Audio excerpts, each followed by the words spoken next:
My topic is on animal dissecting. Animal dissecting is a controversial topic, and a lot of people have negative feelings about it. Even though this is the case, there are still many schools that practice dissecting. Dissecting is an outdated teaching technique. There are many technological advances that make dissecting obsolete. In addition, many animal lives are lost for the purpose of dissection, and there have been many issues raised as a result. One such issue is the detrimental effect that dissection has on students and some of the ways that animals are being treated. Animal dissection encourages tortures of animals and animal death. It devalues animal life, and it is unnecessary. Animal dissecting has a negative effect on the environment, and it can cause trauma to students. Many students reported that dissecting animals in class has traumatized them, and they did not really learn anything valuable from it.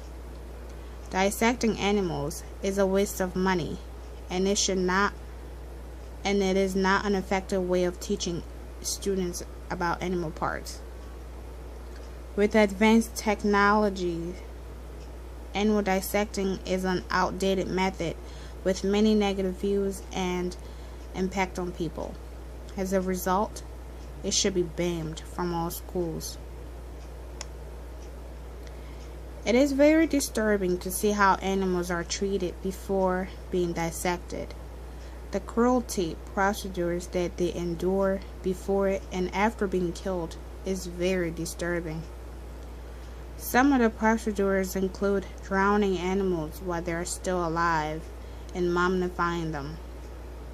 In America, 10 to 12 millions of animals are killed every year because of this.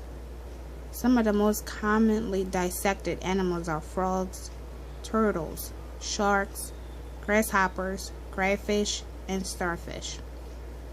I am going to play 3 videos that talks about animal dissecting and death, and that gives alternatives of animal dissecting.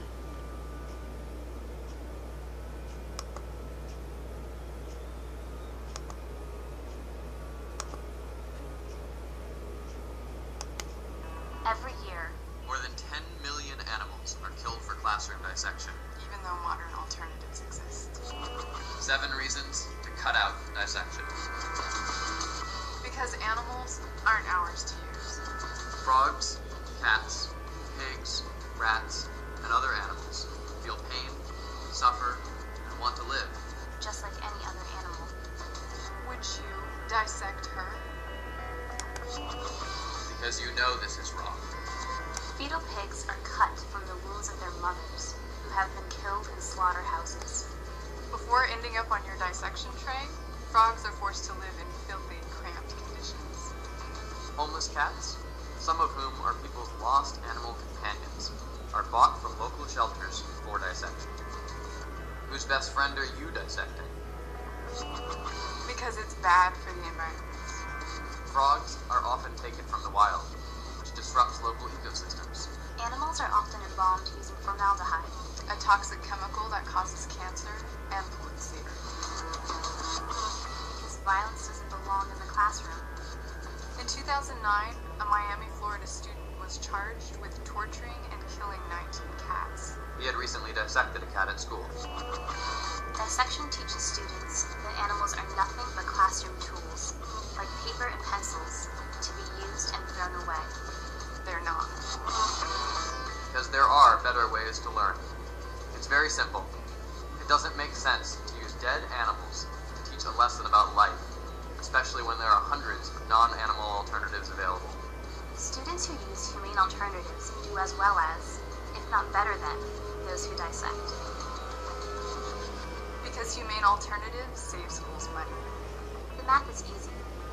12 bullfrogs, enough for 24 students, on average, cost upwards of $100.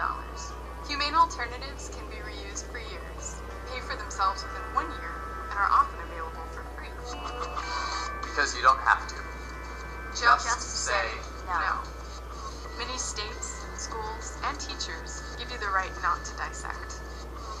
Learn how you can cut out dissection at PETA2.com. The next video talks about the tortures that animals endure before dissection.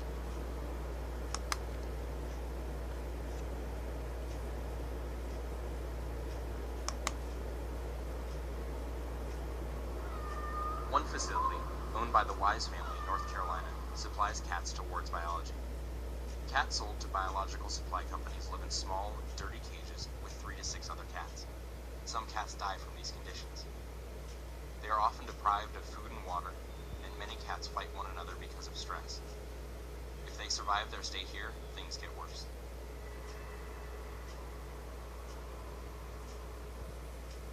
This is the back entrance to Ward's.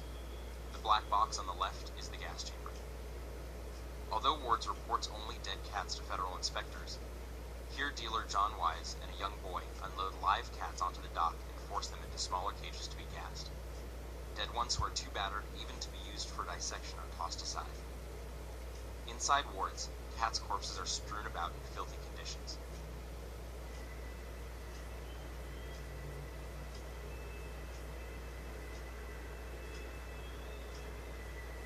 Workers in Carolina Biological Supply Company's animal processing plant told PETA's investigators, if people knew exactly where the cats came from, they'd shut us down. Inside Carolina Biological Supply Company, this metal rod is used to beat cats into their death cage. The cats, usually 25 to 30 per cage, are then loaded into a small chamber to be gassed.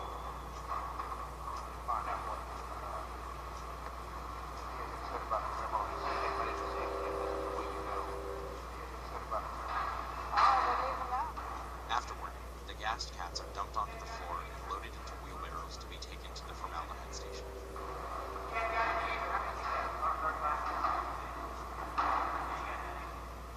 They are treated like garbage, their bodies tossed around in front of live cats.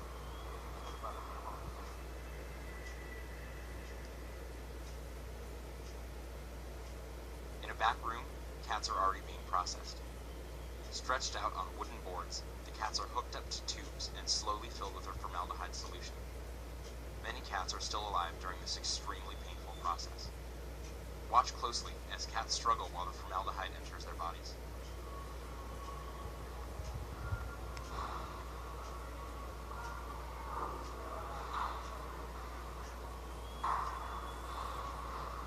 PETA's investigators found these cats biting down on the sponges that had been shoved into their mouths and twitching their paws as they were pumped full of chemicals. Other cats' chests heaved up and down as the formaldehyde entered their bodies. These rats are being filled with formaldehyde while still living. Employees often joke about the way the animals, especially the rats, would move and kick about when they were hooked up to the formaldehyde tube. Here, an employee hooks up a live rat to a formaldehyde pump and spits on it. Callous behavior is routine. Since they view the animals as nothing more than scientific tools, workers often mock the animals. In one instance, PETA's investigator witnessed workers dunking a rabbit underwater repeatedly and finally drowning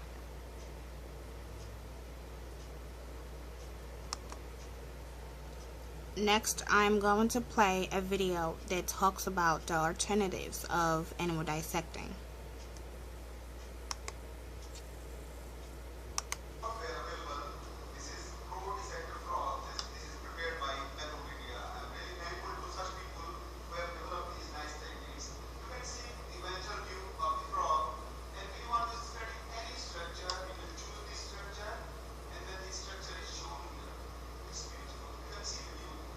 Simultaneously, you can see that the structural organization I asked to show you pancreas. You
After dissecting animals in the classroom, many students reported that they were sick to their stomach.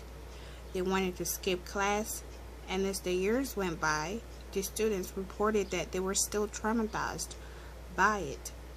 Some of the reports goes as follow: horrible memories of dissecting worms, starfish, frogs, etc. It was not a happy time. The teachers were not thoughtful and their objections were discarded. Unnecessary brutality. Another student said, "I'd rather take a nap than to dissect animals." Another one said, "I shouted at my teacher because it is wrong." The only positive report that student said was, "I loved seeing how God's creations were put together." There are many alternatives besides animal dissecting. These alternatives are virtuous dissection, like the one from the video. And there's also a lot of informative websites, such as Internet and Humanity Learning, that goes into details about animal dissecting. The actions that we all should take to end animal dissecting in school is to sign a petition, protest at school, and refuse to participate in animal dissection. Countries such as the United States and Canada are starting to have dissecting choice policies. Some of the states in these countries that are having animal dissecting alternatives are Arizona, California, Pennsylvania, Texas, Quebec, Alberta, and Yukon. Fortunately, some of the teachers are already using alternatives such as technology and demonstrations.